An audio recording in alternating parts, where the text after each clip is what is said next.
Hello friends, welcome to my YouTube channel.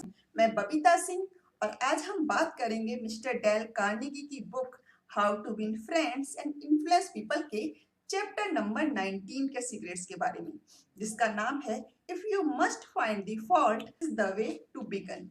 यानी कौन सा तरीका है जिसको यूज करके आप सामने वाले को उसकी गलतियों का एहसास भी करा दें और उसको आपकी बात चुभे ना, आपकी बात उसको हर्ट ना करे।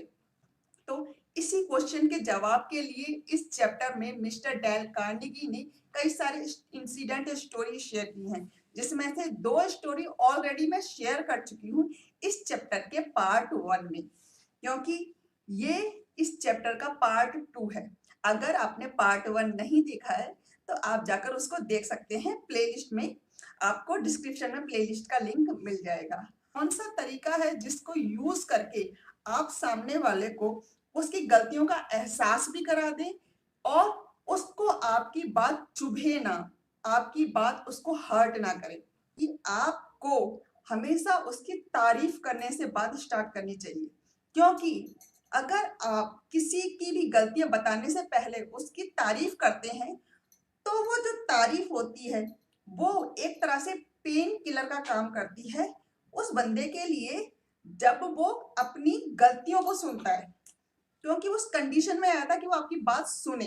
वो उसका पूरा दिमाग उसकी गलतियों पर होता है, आपकी बातों पर नहीं होता, आपके एटीट्यूड पे नहीं होता, आपके बिहेवियर पे नहीं होता। ये फर्स्ट स्टोरी है। इसमें इसमें वार्क कंपनी थी फिलेडेल्फिया में। वो एक बिल्डिंग कंस्ट्रक्शन का काम करती थी, जिसमें उन्हें अपने क्लाइंट के लिए बिल्डिंग बनानी होती थी। कंपनी थी, उनके जो रिप्रेजेंटेटिव थे उन्होंने अपने क्लाइंट के लिए एक बिल्डिंग बनाने का प्रॉमिस किया था, एक कॉन्ट्रैक्ट साइन किया था कि इस पर्टिकुलर डेट को आपको आपकी बिल्डिंग बनकर तैयार मिल जाएगी, आपका ये ऑफिस बनकर तैयार मिल जाएगा। तो उसी के हिसाब से सामने वाले ने भी कई सारी प्लानिंग कर रखी थी कि वो कब इनॉग्रेशन करेगा, कब उसमें सामान लगाएगा, कब अपना ऑफिस या जिस काम के लिए भी उसने वो बिल्डिंग बनवाई थी वो काम कब स्टार्ट करेगा, क्योंकि जो शेड्यूल होता है वो सामने वाले के प्रॉमिस के अकॉर्डिंग चलता है। तो उन्होंने प्रॉमिस तो कर दिया था, लेकिन बिल्डिंग का एक सब कॉन्ट्रैक्टर भी था।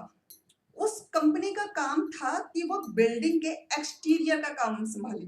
एक्सटीरियर यानी खिड़की वगैरह का, बाहर की पॉलिश वगैरह करने का, पेंटिंग वगैरह करने का, बाहर की जो सजावट वगैरह करनी होती है, दरवाजे वगैरह लगाना होता है, ये सारा काम उनकी सब कॉन्ट्रैक्टिंग कंपनी का था।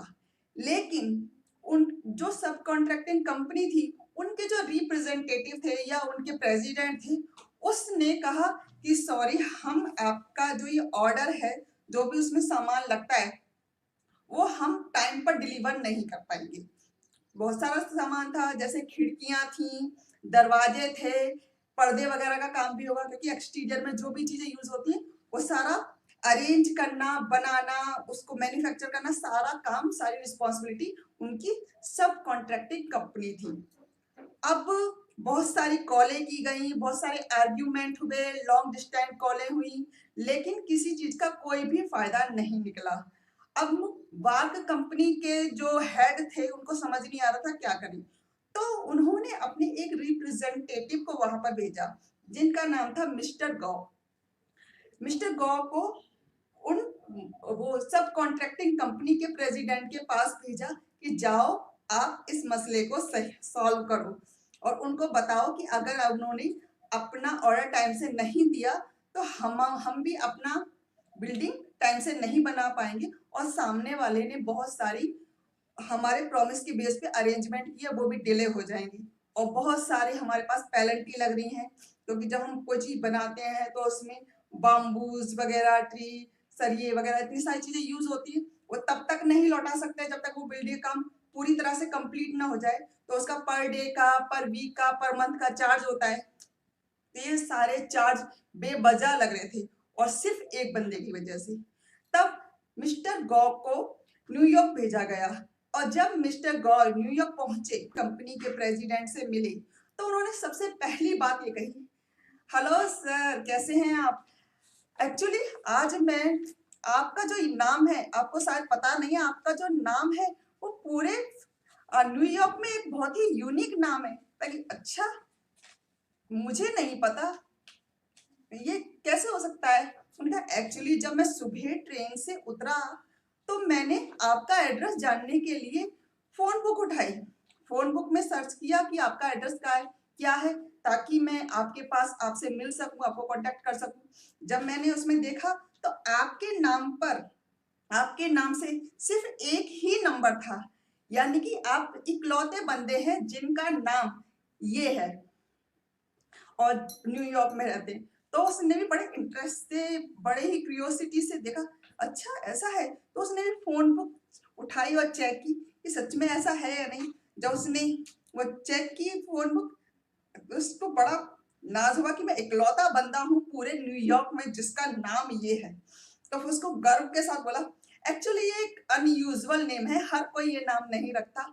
हम पहले हॉलैंड में रहते थे, 200 साल पहले हमारे पूर्वज हॉलैंड से न्यूयॉर्क शिफ्ट हुए थे, फिर यहीं पर बस गए, यहीं पे अपना बिजनेस वगैरह सेट किया और इस बिजनेस को हमने स्टैब्लिश करने में ये किया वो किया।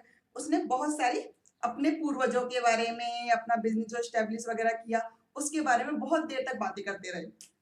फिर उसके बाद मिस्टर गौ ने, जब उनकी इस टॉपिक पे बातें खत्म हुई तो मिस्टर गौ ने उनका जो प्लांट था उसकी तारीफ की कि आपका जो ये प्लांट है, जो मशीनरी है, सच में ही बहुत ही बड़ी प्लांट और मशीनरी आपने सेट की हुई है और इसका जो मेंटेन किया हुआ है वो भी बहुत ही अच्छी तरह से किया हुआ है। मैंने आज तक जितने भी प्लांट और मशीनरी देखे हैं, इतनी बड़ी प्लांट और मशीनरी का जो ऑफिस है, जो सेटअप है, मैंने आज तक कहीं नहीं देखा। और कितनी अच्छी तरह से इसको आपने मेंटेन किया है और ये सफाई का, इसकी क्लीनिंगनेस का कितना अच्छी तरह से आपने ध्यान रखा है। देखने में ही लगता है कि ये सचमुच एक अनकंपैरेटिव प्लांट है। तो उसने गर्व से कहा, एक्चुअली इस बिजनेस को सेट करने में मैंने अपनी पूरी जिंदगी लगा दी है। मैंने अपने, मतलब इसमें जो मेरी मेहनत लगी है, मैं इसके बारे में एक्सप्लेन भी नहीं कर सकता। मेरा पूरा प्लान देखना चाहेंगे? तो मिस्टर गौ ने कहा ऑफ कोर्स, क्यों नहीं। तो वो उनको अपना प्लांट दिखाने लगा कि ये मशीनरी मैंने ऐसे सेट की थी और इस मशीन से ये काम होता है, हमारा काम इस तरह से होता है, इस तरह से पूरा प्लांट दिखाया। और जिन जिन बंदों से वो रास्ते में मिलते आते उन सबकी भी तारीफ कर रहे थे, क्या बात है, कैसा क्या बढ़िया काम करते हैं आप, क्या फैब्रिकेशन है, किस किस तरह की मशीनें यूज की हैं। कई यूनिक मशीनें थी उस प्लांट में। तो उन्होंने कहा कि ये जो मशीनें हैं ये मैंने खुद इन्वेंट की हैं। और फिर उन्होंने बताया कि किस तरह से ये मशीनों को ऑपरेट किया जाता है, किस तरह से मशीन एक उत्तम क्वालिटी का जो सामान है बनाकर निकालती है, क्या इनकी स्पेशलाइजेशन है। ये सारी चीजें उन्होंने उनको बताई। और मिस्टर जो गौत है वो भी बड़ी तारीफ कर रहे थे कि हाँ सचमुच आपने काफी मेहनत की है, खुद इन्वेंट किया है और आपका जो काम है वो दूसरे कॉम्पिटिटर के हिसाब से सच्ची में नायाब है। तो इस सारी चीजों पे बात होती रही और इस पूरी बातचीत के दौरान कम से कम 1.5-2 घंटे 3 घंटे तक की बात हो गई थी। लेकिन पूरे टाइम में मिस्टर गौ ने एक वर्ड भी नहीं कहा कि वो क्यों प्रेसिडेंट से मिलने गए थे। अब फिर जब ये सारी बातें हो रही थी तो सब कॉन्ट्रैक्टिंग कंपनी के प्रेसिडेंट ने कहा कि आप मेरे साथ लंच करना चाहेंगे। उन्होंने इंस्टीट किया कि आप मेरे साथ लंच कीजिए, आपको मेरे साथ लंच तो करना ही पड़ेगा। तो उन्होंने कहा कि हाँ हाँ बिल्कुल कर लेते हैं, ऐसा ऐसी क्या बात है। तो दोनों ने लंच किया और जब उनका लंच फिनिश हुआ तो फिर उनके प्रेसिडेंट ने बोला कि अब तो हुई ये सारी बात तो हुई, अब मेरी बात, अब बात बिजनेस की करते हैं। अब ये तो मुझे पता ही है कि आप यहाँ क्यों आए हो, अब आप वापस जा सकते हैं और मैं आपको प्रॉमिस करता हूँ कि जो भी सामान, जो भी आपका ऑर्डर था वो एग्जैक्ट डेट पर, जो डेट पहले डिसाइड की गई थी उस डेट पर आप तक पहुंच जाएगा। और भले ही आपका ऑर्डर पूरा करने के लिए मुझे दूसरे जो हमारे क्लाइंट है उनका ऑर्डर भले ही डिले करना पड़े, लेकिन आपका ऑर्डर टाइम से पहुंचेगा। मैं ये प्रॉमिस करता हूँ, आप इस प्रॉमिस के साथ वापस जा सकते हैं। तो इस तरह से मिस्टर गौ ने एक वर्ड भी नहीं बोला था। वो पूरे टाइम सिर्फ और सिर्फ उस प्रेसिडेंट की बात करते रहे, उनकी प्रशंसा करते रहे, उनकी प्लांट और मशीनरी की प्रशंसा करते रहे, उनके नाम की प्रशंसा करते, उनकी पुरखों की बातें सोचते रहे।